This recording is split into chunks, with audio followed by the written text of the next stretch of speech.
বাংলাদেশে সাম্প্রতিক ছাত্র আন্দোলনের সময় বিক্ষোভকারীদের হত্যার ঘটনায় শিগগিরই তদন্ত শুরু করবে জাতিসংঘ। জাতিসংঘের মানবাধিকার বিষয়ক হাই কমিশনার ফলকার টুর্কের বরাত দিয়ে অন্তর্বর্তীকালীন সরকারের প্রধান উপদেষ্টা ডক্টর মোহাম্মদ ইউনূসের প্রেস উইং এক সংবাদ বিজ্ঞপ্তিতে এ তথ্য জানায়।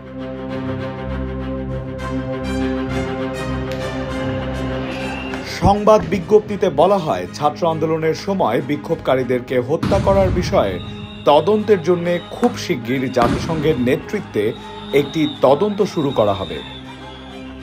জাতিসংঘের বিশেষজ্ঞদের একটি দল তদন্ত শুরু করতে শিগগিরই বাংলাদেশ সফর করবে। আজ বুধবার ডক্টর মোহাম্মদ ইউনূসের সঙ্গে টেলিফোনে আলাপকালে জাতিসংঘের মানবাধিকার বিষয়ক হাই কমিশনার এই কথা বলেন।